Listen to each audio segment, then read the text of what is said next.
All right.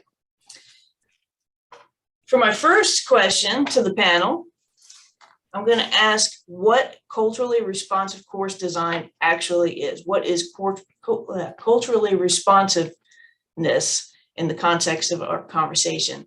And for this, I'm going to go ahead. I'm going to start with Paul, if you wouldn't mind.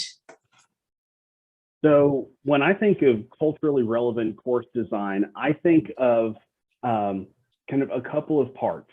As instructors, we all go into a class every semester with expectations of the content that we're going to cover, an idea of the pacing that we want to stick with as we cover that material, and even some instructional or pedagogical approaches we want to take to conveying that information. Making it a culturally responsive design is thinking that we're not looking at kind of the one size fits all of I taught it this way fall 21, which means I can do the same exact thing spring 22 and summer 22. And it's really taking into account the people that walk into your classroom. And so that doesn't mean that you don't have to do any planning or can't do any planning beforehand, but it does mean responding to those that actually are in your class, whether that is the medium that information is conveyed or the types of activities that you use or different expressions that you use in your classes. And so it's really taking a second and being intentional about how you do things in your class and why you do things in your class for that specific group.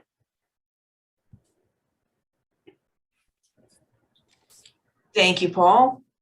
Dr. Burks. Well, really just reiterating what Paul has already said. I mean, I think he summed it up nicely. Just really paying attention to who's in the classroom. And that's something that I tell my students from the get-go. I teach secondary education candidates. And so one of the first things that I say is you have to get to know your students. Yeah. So I'm not going to say it's impossible, but it makes it a little more challenging when you really don't know who the students are who are in the classroom. So knowing, some of the things that they like, dislike, I mean, just knowing a little bit about them kind of helps us to prepare lessons that are relevant to them and that they can, connect with and really feel a part of and be engaged with those lessons. Thank you. So one of the things that I think in some of our prep discussions that we had is we realized that people have a very narrow view sometimes of what culture actually is in this context. Paul, would you like to elaborate any on that? Yeah. So I think that the most common thought that a lot of us have, I know certainly myself, when we're thinking about cultural or anything culture related, is international students or people whose language or country of origin is different than our own. But I think with that, and it's especially applicable having a group from distance ed, culture can also mean ways that people take in and learn information, because there may be a physical difference or some kind of there may be a way we have to make accommodations for that. That can be a cultural piece because of that way it affects a person's life. But I think that it's really all about, I had a thought and it lost me. Brooke, you want to pick up there?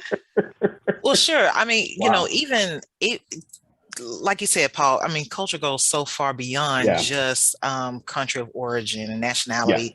But, Alabama itself has a culture. There is a culture here in Alabama. Usually, people ask, well, who do you go for? Are you Alabama or Auburn?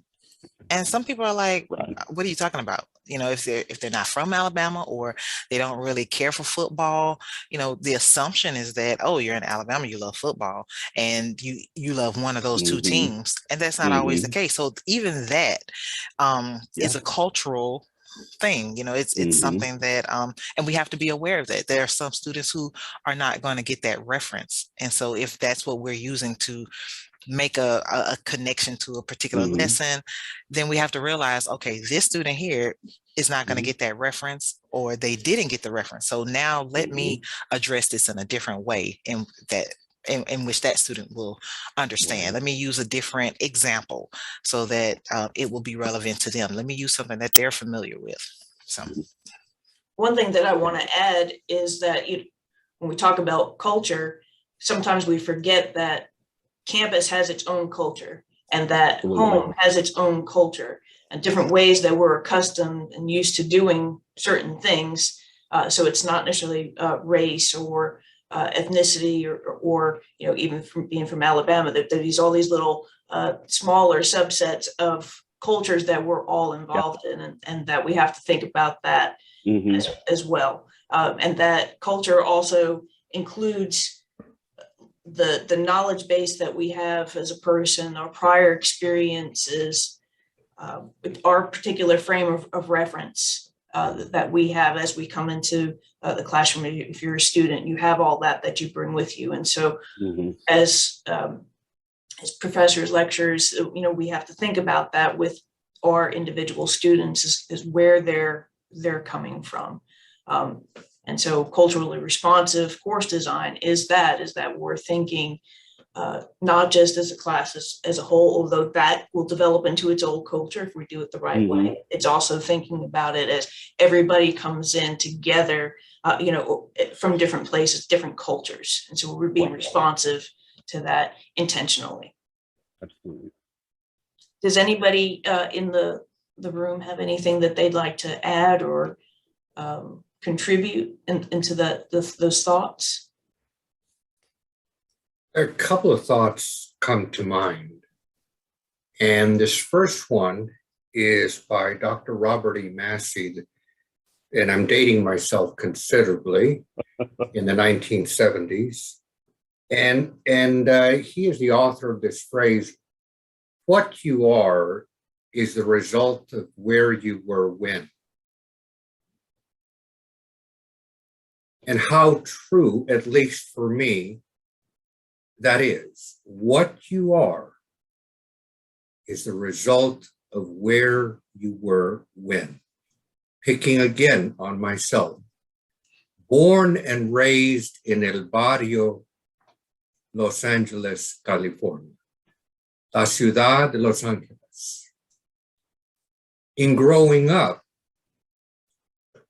within the household, I came to know the word sandwich not in the traditional sense.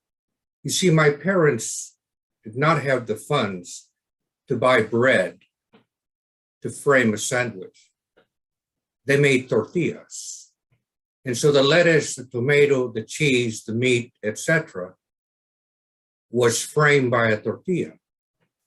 And so when I went to high school at the cafeteria in my senior year, and I asked for the person working behind the serving line, "May I have a sandwich?" They served me something I had never seen before, a sandwich framed by bread. And I said, "You are mistaken. That is not a sandwich. I am looking for a true sandwich." That was a moment of discovery for me. The second point that I wish to make, and it resonates with me based on my research, is the funds of knowledge concept. That within each family, there is a funds of knowledge consisting of household cultural knowledge. You see, growing up in a Hispanic household, my father taught me to measure, to cut, to do many things in the metric system. This is as a child. Oh, by the way, my parents never spoke a word of English. When I went to school, the metric system was not used. In fact, the United States does not use the metric system in the school system. And yet all of that cultural knowledge, household knowledge that I had grown up with was excluded from the school setting. The part of me in which I spoke Spanish, I learned about the world in the Spanish language, was excluded from the school. We grew up watching Spanish soap operas. In fact, I still do, in order to maintain my Spanish language proficiency. The bottom line is this, that this concept of funds of knowledge, every family possesses resources. Families working with neighbors, cooperation, turning to each other, discourse, conversation. I was accustomed to having tabletop conversation. I couldn't do that when I went to school because I was not allowed to speak in my native language. Wow. Wow. Food for thought. Thank you very much for sharing that. And then I think that just kind of adds to the point of what we're talking about, is that you don't know where somebody's coming from, and then coming into an academic setting and having that funds of knowledge, like you described, and that's something that I think will add into future trainings, definitely. Having that knowledge base that you bring from your family, and thinking of that from a professor's standpoint, I think is important when we're trying to engage with our students. So thank you for sharing that. Mm-hmm. All right, so that kind of brings us to some other points. We've talked about culturally responsive course design and kind of defined what that is. And now we've really defined what culture is. But now I want to talk about acculturative stress. We all have it in every situation that we go into that's new or different, because again, we're coming from our set cultures and whatnot. But for our context, I want to kind of discuss it just a little bit more, especially now that we have COVID and how that's infringing upon our students as they're coming in. So Brooke, I'm going to start with you on this one. Talk to me a little bit of acculturative stress and how we can deal with that in the classroom. All right, great. So like we just talked about, there's so many different aspects of culture, and culture can be so many different things. And so when we think about acculturative stress, these are the stresses that students, for example, anyone can experience acculturative stress, but particularly students coming into a classroom or coming to college in general, these are the stresses that they have because, they're in a new environment, or an environment that is not, what's the word I'm looking for? Indicative. I don't know if that's the word, but it's not what they're used to, for example. So the best example that I have is, not all my life, but definitely when I got to graduate school, I was often the only Black person in the room, the only Black person in the class. And so at that time, since then, I've been in many situations like that. So it's no longer a stressor for me. But the first time that happened, it was definitely a stress because I just was unsure, how am I being perceived? What will people think? Or the myriad of questions and things that goes through a person's mind. So, so in situations like that, this student is the only person of color in this room. So, how might I not necessarily not call that student out? Not that, because you definitely don't want to do that. But how do you, include that student into that classroom where they feel like they belong there, and that it's business as usual. It's as it should be. There's so just thinking about ways to make sure that all of the students feel welcome, and that there's a community in this classroom. So that's, along with getting to know who your students are, building that community from the beginning is vitally important to every student thriving, because that's how you get to know your students. You begin to build that rapport with them, build those relationships, and then the students themselves begin to build relationships with each other, and everyone feels a part. So they're not like I was at the end of a class, and this student walked up to me and said, "Well, I didn't think you cared anything about this class." Well, how'd you get that? How'd you get that how did you draw that conclusion? So that's my example there of a culture to stress. Paul, you have anything you want to add to that? I do. So a couple things actually. So one of the things that I think we have to be in whatever role we fill in this university, we have to, I think a culture of stress, this culture shock that students are facing when they come here is something that we have to remember as whenever we have that first conversation, whenever we're starting a new course in a semester, whatever it is, this culture at AUM or in Montgomery or wherever has just become second nature for us. The way things are done, the places you go for this, the people you ask for that, that's all become second nature for us. And so we have to remember that, and I see this a lot in UNIV teaching freshmen, that a lot of them graduated high school a few months ago and now they're coming here. They had everything figured out. They knew how life worked. They understood the culture of their setting that they recently were in. And now they're jumping into a completely new environment. Mm-hmm. And so I have to remember that I've been here for 3 years. They've been here for 3 minutes. And so I have to slow down myself and remember I can't just say, oh, well, that's in student accounts. That's in Taylor Center on first floor, or here's why this is the way it is in Alabama, if that's not where home is. So I have to be more intentional in my interactions with students. And it doesn't matter in that regard, it doesn't matter any of the more specific cultural pieces there, just intentionality is so important and crucial to that, to really doing a good job in those interactions and helping students acclimate. But I think also this is a chance for us to share with students some examples where we have felt this culture shock in the past. It's a chance for us as we're getting to know our students, giving them a chance to learn a little bit about us. Because I think often students come in, a lot that I talk to at least, with this idea of, oh, well, you're the guy in the front of the room. You kind of seem like you know how life works. You've got things put together. And then we go through and talk about all the ways where I really don't have things put together and figured out, and how I didn't when I was a freshman in 2005. And that's a really good way of breaking down some of those barriers between instructor and student. And then we can start with building community from there. Yeah. And both of you brought that up. Yeah, go ahead, Brooke.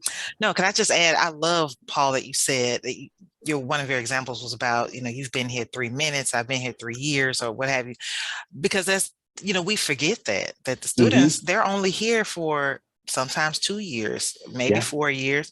And so they're not here very long. And so that's, when we first came here, when we started this as a new job, of course, we had questions, we had things we didn't know about the institution. And, I remember coming here and I had one person I trusted to ask questions to, just one person, because I felt like if I asked somebody else, they'd be like, oh, well, how does she have a whole PhD and she doesn't even know that, So it's, it can be, that's a culture to stress. So thank you for bringing that up, because that's so important. We forget that. So thank you. And so both of you brought up the same thing, and Brooke actually did it first, so I'll call you out on it right out of the gate. But both of you talked about building community, and definitely building community and making everybody, in your course feel part of that community as best you can. It is a way to help deal with that culture of stress. So Dr. Burke, what kind of ways can we build community from a professor's standpoint, regardless of what course you're teaching? Yeah, I think one of the first things, again, knowing your students, and part of knowing your students is knowing their names and calling them by their names. I can't express how far that goes. I was in a class one time, and I was actually went to go visit an intern. The intern had been teaching for half a semester. It was like October. and the intern knew no students' names. And I was so disappointed. They just said, okay, you. And I was like, no, no, no, no, no, no. We have to know these names. That is key. That is first and foremost. You've been in this school all this time. You don't know anybody's name. So that is one of the first things, is knowing students' names. And then um being someone, and I call these my Burke's Basics. So by the way, in case y'all want to use that later. But so not only knowing their names, but then being someone that they can communicate with. I used to say being someone that students like, and I say that loosely because they don't have to like you per se, but being an approachable person, and someone who can, they can come and ask a question or express themselves. Being explicit about expectations. I mean, some of these things are really basic. Like, we do these things. There are so many things that we already do. So being explicit about our expectations, and then making the material not just relevant, but also practical. So if I believe that my class is important, I really want you to remember this. I really want you to use this later in life. So how do I make it practical where you will see the use for this? Because that's something that students always ask. Well, when am I going to need this? Why would I don't need to know this.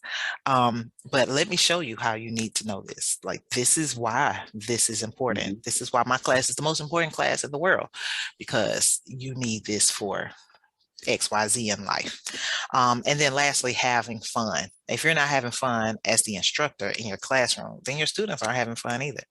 So, we are maybe the experts of our content, but do we enjoy it? Do we enjoy our content, or were we just kind of forced into it? I mean, I don't know, some people are, but having fun with the content and the students seeing that, will help them to also want to engage in that and have fun with that as well. So I hope that's helpful. Yeah.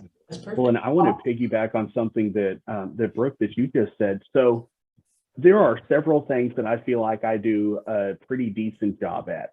Remembering names is not on that list. And so I know how important that is, because I have been that student teacher who I could teach what I thought was an amazing world geography plan. And I knew the names of the capitals of all the countries we were studying. I didn't know the name of a single student in my classroom. And you could tell that there was a wall there. And so for me, an incredibly practical way around that is the first day of class, we make name tents in class.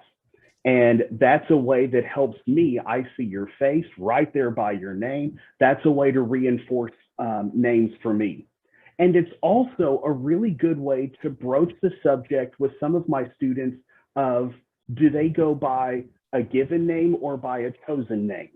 I have several students this semester from various parts of Asia who have their name that they have grown up with, but they're concerned that it's too difficult for professors to learn and remember. And so they have an Americanized name that they've chosen. And I always ask, I make a point of, what do you want me to call you? Not what is easiest, not what do you think I'll remember the best. What do you want me to call you? Because a name is a sacred thing. And that's and some of them still want to go by this kind of chosen name. And if that's what they want, I'm good with that. If they want to go by their given name, then I'm going to learn it. I may misspell it, I may say it wrong, and I'm going to apologize when I do that. But name tents are a great practical way for me. And then it also gives us a way. Some students are really good about getting up and discussing and sharing parts of themselves. Other students, not at all. And so I will have them include information about themselves on these note cards, anything from the basics of who are you, where are you from, and what are you majoring in, to some goals or some dreams or something like that. And that way students can get that quick glance and have something to discuss with their fellow students. But yeah, I never thought 13 years ago that names would be that important, but they really are the most important way to break down those walls in the classroom. I agree. I think it definitely sets the tone for yourself and for your classroom of how uh, engaging you are and how open you are to knowing about your students, and building that rapport with them is crucial. It's super important, you know, when we're talking about culturally responsiveness. I mean, what simpler way than just learning a person's actual name to show that you care. I think that's hugely important. So I'll kind of deviate a little bit, with my next question. For students who come into the classroom, who come from different cultures, and consistently have the same issues with their professors, maybe not remembering their name, or them maybe being a member of a race and being the only person in that class that's like that, and the student or the professor maybe doesn't have commonality with them. Students develop what's called learned helplessness, just from perpetually being in that situation. And sometimes this learned helplessness can be considered by the professor to be something different than what it is. It might be viewed as something like the student just doesn't care enough to read the syllabus, or the student doesn't care enough about the class, and that's why they haven't done their assignment. But instead, it's the issue is actually this learned helplessness part, and that I would love for our faculty to be able to better identify that rather than misdiagnosing it. Paul, I'll go ahead and start with you this time. Can you give me some thoughts on learned helplessness and how we can identify it better in the classroom and handle it? So I think one important piece when we're thinking about this idea of learned helplessness is just like what you said, Brenda. I think sometimes we run the risk of making assumptions and kind of jumping to conclusions because of behaviors that we see or don't see that we do or don't want in our classroom. And I think that's when we get back to intentionality. And making sure that we are explicit with expectations. But I think it's also sometimes that is when you were kind of explaining some context with this, I was thinking that sometimes students are operating in this mode of learned helplessness because they have consistently been the only one that felt like they didn't fit in or had this particular challenge or whatnot. And it may be because they have experienced very real marginalization during a lot of their schooling. And so some of that is they have seen where they've just kind of been left to their own devices because they don't fit into this nice, neat little puzzle in other classrooms. And so I think with the general idea of learned helplessness, one of the ways that I see that most in my classes is, and I think Heather talked about this last time or in one of our other meetings, but we live in this culture and in this society where information is available instantaneously. And whatever type you want. And all we have to do is ask one of our three best friends, Google, Siri, or Alexa, and we can get information really quickly. And in all of our classes, regardless of the subject, we want to challenge our students to think critically and to be able to problem solve and be able to see an issue from beginning to solution. And I think one of the learned helplessness things that I've seen more and more over my career is, well, why should I go through that productive struggle when I can just look it up and find it? And so I have to be really careful about how I challenge students to dig in a little bit and do some digging and research because I don't want it to just allow them to fall to this default of, well, fine, you're not going to give me the answer, Siri will, or my roommate will.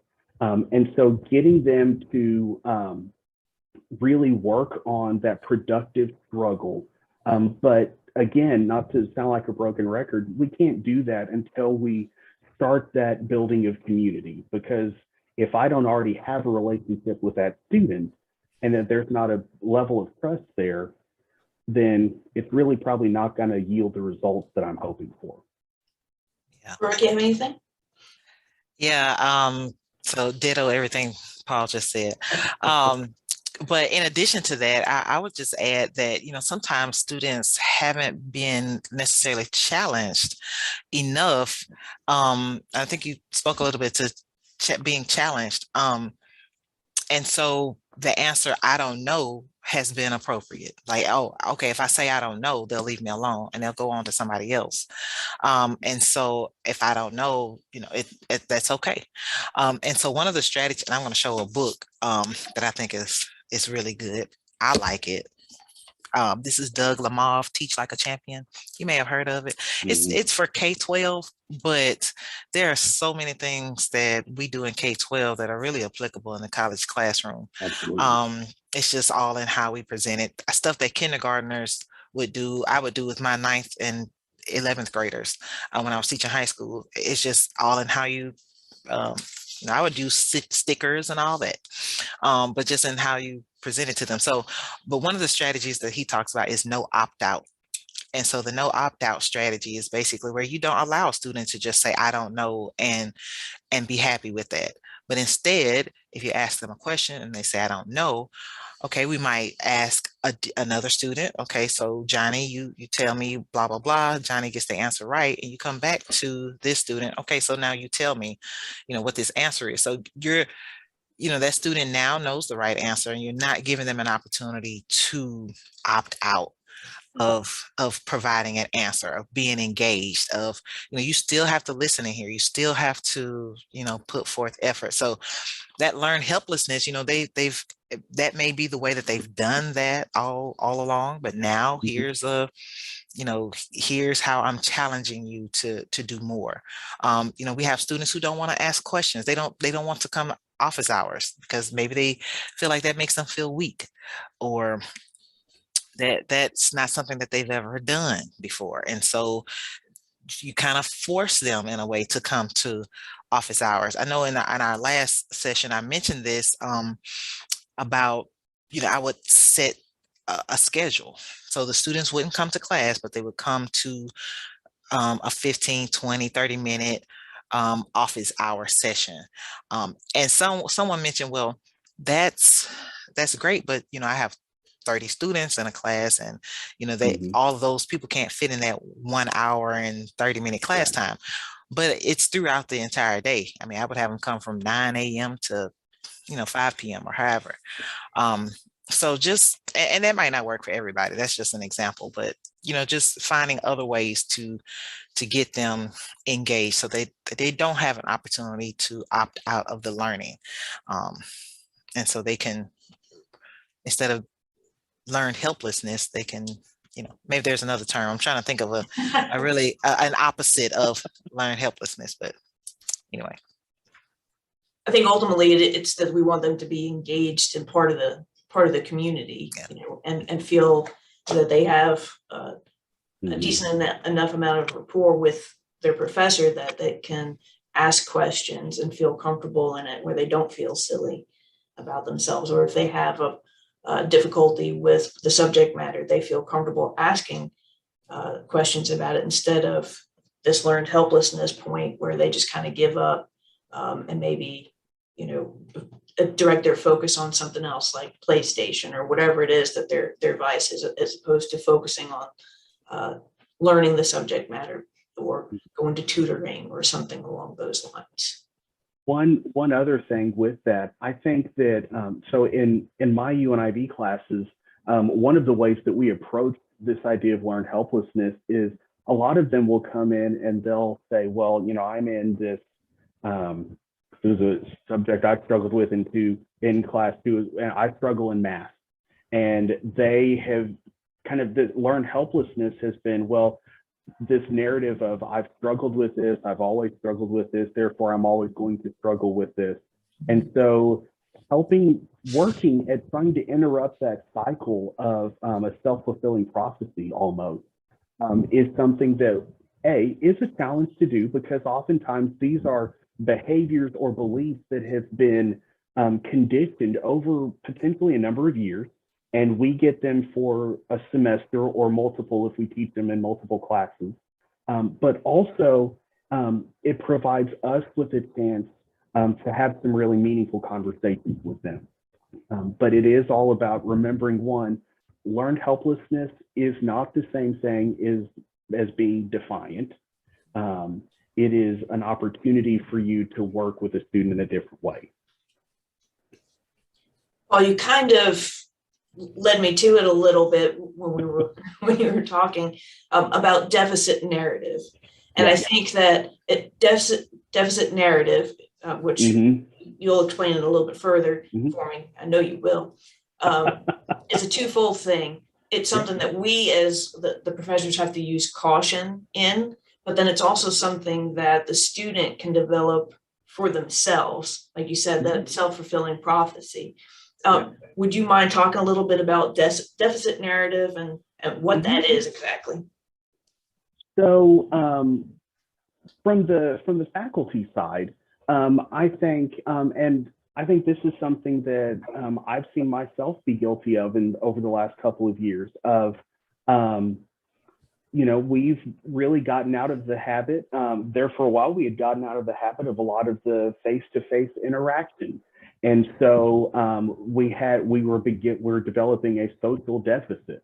And so that kind of led me to make the assumption in some of my classes of, well, we're just out of practice. We've all kind of suffered in this way. And so it would lead me to jump in and kind of fill in the gaps rather than that were all based on assumptions I've made, rather than letting students work through a process or give them time to think.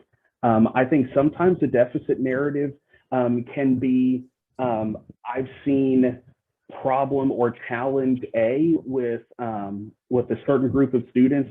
For example, I work with bridge students every now and then. And I think sometimes we fall into this narrative of, well, because a bridge student may come in with a different looking transcript or educational background than a traditional admit, that means that bridge students in general face these challenges. And we allow one student or one class's circumstances to be applied to everybody. And so I think that's a challenge we face as faculty. From the student perspective, deficit narrative sometimes does go back to that, well, never been good at this, never been able to do that, I'm never going to be able to do that. And so I think on the side of the faculty, it requires really intentional thought and planning, and making sure that, again, you're teaching the students in front of you, not, well, last semester struggled with this, therefore this semester is going to struggle with the same thing. And then on the student side, it really is getting them to realize that you are capable of more. It may just take a little bit more. Yeah. Anything, Dr. Brooks, to add to that? Not really. I think Paul did a great job of Did do a great job. Summing that up. Yeah, and just a little bit more on this deficit narrative is that sometimes we get that tendency to say, oh, well, they're not preparing students properly in high school, and so now when they come here, they're underprepared. They're not learning the same type of skills that they used to learn like we did when we were in school now, and so now they're not prepared. And so we're already kind of putting that cap or umbrella over our students that come in, saying that they're already at a deficit, when in fact we have to be more individualized or differentiated in our instruction for those different students. So opening up to the audience as we're going through, does anybody have any questions or things that they'd like to add before we move on to like kind of the final section of our talk today? Anybody? I think I made notes of a couple of things as the panel was speaking. This goes back to acculturative stress. And I see, part of me sees it as follows: that there is a disconnect between a person's self-perceptions versus the perception of society at large. or the community with whom we interact with. And as soon as I had that thought in front of me, another theory came to mind. And it's called the Johari window. And we all have a public ping. We all know certain parts of us. But if we drive a vehicle, we recognize we have that blind area, that blind pane. I'm trying to think of the term, but there is a side. I have to turn around. I have to turn to my side. You see, Mm-hmm. and if I don't do that conscientiously, then I'm going to be unaware. There is a disconnect between my self-perception and the perception that society at large has. There are many other pieces to that, but that's the most relevant to the discussion, is that I see it as a disconnect between our own self-perception and the perceptions that lie with the community with whom I'm interacting with. That's not a judgment call, it's an observation. Absolutely. And we all have a blind side. I think that's, I'm trying to think of that term. Yeah, it's blind side or Blind spot. blind spot. Yep. That's a blind spot. Thank you. That's the technical term. We all have that blind spot. And until I actually am intentionally turn to my side and acknowledge that, that remains, in that blind spot. So that was one that came to mind. You gave us, for time's sake, I've got to scoot just a little bit on, but you gave me the perfect segue. Thank you so much. And we've mentioned this word multiple times already throughout the presentation, and that's intentionality. And this is really the underlining factor for culturally responsive course design is that intentionality, being intentional, looking into that blind spot that we all have, knowing what kind of biases that we bring to a situation and looking beyond that, putting ourselves, so to speak, in the other person's shoes and thinking from their perspective of how what you say might be affecting them or not reaching them is another way to look at it too. And so looking into that blind spot, like you said, and you couldn't have been more perfect about it, intentionally is what we're trying to do here. We're trying to make sure that we're taking that time and that effort to intentionally reach out to our students as individuals and realize that they come to us in that way so that we can have a more rewarding and engaging experience and make them feel more like they belong and they're part of the greater AUM community and the community that we're trying to build within our classes. Brooke, I'll go to you. Do you have anything that you'd like to add about intentionality and how we can show that in our classrooms?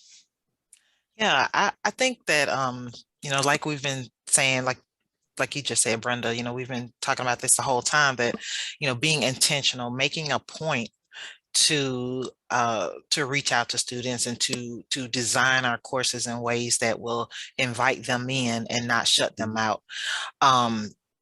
Being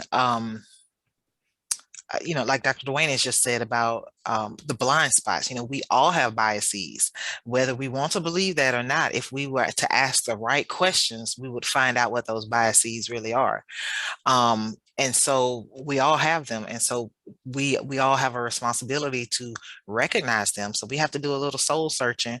We have to do a little self-reflection and find out what those things are. And so when we see students come in our classroom, that we don't project those biases onto them and hinder their educational pursuits and whatnot.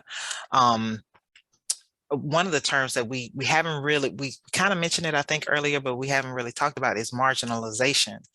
And that's, when I think of that term, I think of a sheet of paper. And the sheet of paper has the red lines, and you're not supposed to write outside those lines. So everything that's in the margin is, you know, those are just footnotes, or or you have to break the word to, you know, fit it within the confines of those red lines. And that's sometimes what we tend to do to students. If I'm just want to lecture for 60 minutes, well, the students better come on in here and learn. No, they better already know how to take copious notes, because that's all I'm going to do is I'm just going to talk for 60 minutes. And we have to realize that that's not how, you know, a lot of students prefer to receive information. So we have to, you know, figure out how to take students out of those margins, and or let them live on the margins, but be intentional about how we can incorporate those needs into the classroom. It really goes back to universal design for learning. You know, if you're building a building and, you know, you want anybody to be able to come to that building, whether it's a museum or school or whatever that building houses, you want everybody to be able to come. And so you make wide doors and wheelchair accessible ramps. I mean, there might not be anybody with a wheelchair who comes, but it's there in case someone does come with a wheelchair. So the same thing applies to designing our courses, being intentional about, you know, hey, I want my course to welcome whoever comes in that door. I want to be ready. And then I want to be able to adjust for, you know, whatever I might not have thought about. I want to be able to be flexible enough to where I can meet their needs as well. Paul? So one of the things that I always think of when it comes to intentionality is that I can't just focus on what am I doing really well through being intentional, because I can only learn so much by focusing on the things that just work well. And when I focus on both the things that went well and the areas where I can improve, that's where we see real growth. Because I am, whether it's example from my career, I started teaching in the public schools of Texas, where every single one of my students who had a name that was not kind of a North American or kind of a US name was someone who was typically from Mexico. And so I knew, okay, I know kind of some cultural pieces here. I know how to make some things more relevant to them because I had a lot of experience with that. And then when I came to AUM, it is a much more diverse student body than I had experience with. And I knew at the end of my first semester, I was able to read group A and group B, but there was this other big chunk that I don't feel like I've been able to read. And I felt like my classes got better over time because I didn't just say, okay, well, I'm going to double down on what went well, but I'm going to make conscious changes so that I don't leave out this other group that I didn't reach the first time around. And that's a really uncomfortable practice for us. Even in our Curtis course critiques, I really like the questions about where students have the chance to say nice things. The questions where it's what are things that he could change the next time or ways that the course could improve. I think if we're all honest, we kind of read those with just a little bit of slight trepidation because that's uncomfortable. And so I think being intentional means you have to embrace those uncomfortable moments.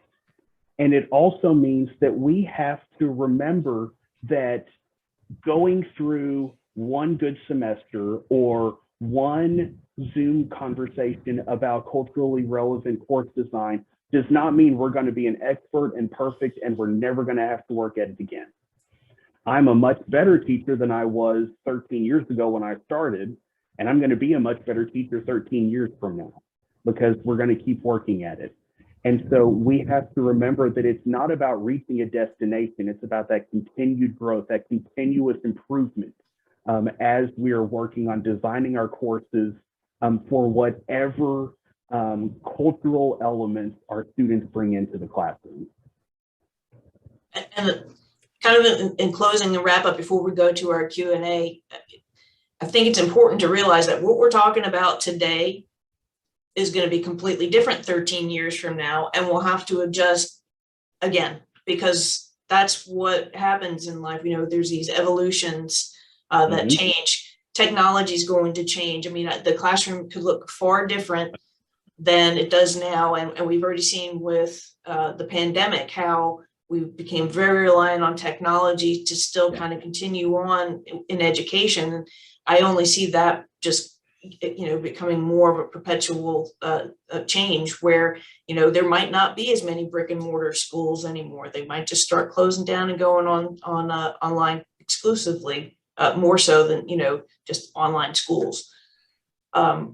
So we're not going to get all of this right. We're never going to be perfect. There's going to be missteps. There's going to be times when, as professors, we might get called to the carpet, so to speak, by a student that maybe we may feel uncomfortable or said something, off color, not realizing it, of course. But it's learning from that and making sure that we can grow and that we take those intentional steps to try to not do those things and to repeat them. And we try to intentionally make sure that we're not making any missteps, and we're thinking more fully about the students that we have in the class as individuals is really the main point of this whole entire culturally responsive course design is thinking about the individual student and how to best reach them.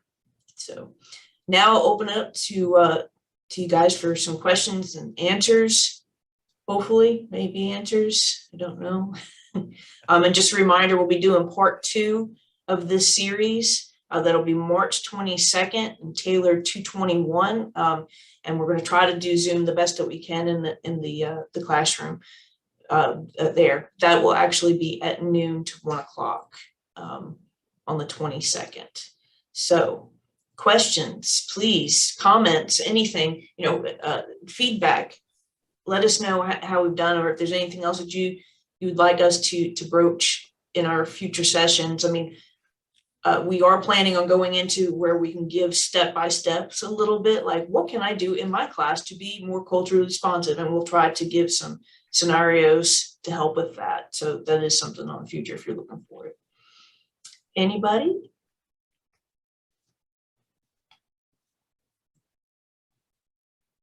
I would like to offer these 3 terms, if I may. Certainly. Earlier, the term that was given was learned helplessness. Mm-hmm. And having served in the military, I had an opportunity to talk with former POWs.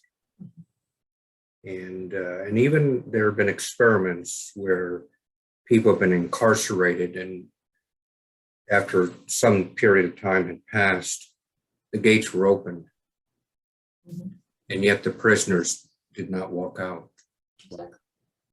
And so I understand that. But in recognition of the term learned helplessness, I respectfully submit these 3 terms as alternatives. Learned power. Mm-hmm. There is a power in each and every one of us. There is. There is a learned resilience. There is a drive. There is a struggle to be met, but we can learn to be resilient. Mm-hmm. And my last one, I'm going to take it from the United States Army. Learned strong. Cool. Be strong. I'm former Air Force, but I certainly am welcome to all branches of service. Nobody will hold the Air Force against you, sir. Thank you. Thank you. You're welcome. You're welcome. Thank you. That was a good. Yeah, I really appreciate your insight and your thoughts. Thank you for sharing with us. All right. Anybody else? I don't have anything to add. I'll just say that I really enjoyed the conversation and listened to the different perspectives and insight that each of the instructors were what the panelists were listing. And I think this is a great conversation that needs to be heard from more people around the university. It'll really help to make our classrooms more inclusive and just a better experience for the students all around. Awesome. Thank you for letting us know. I appreciate that. Mhm. Yeah. Anytime we get good feedback, it's great. All right. Well, thank you guys so much for joining us and having this discussion. And we look forward to having future discussions, maybe with some of these same panel members.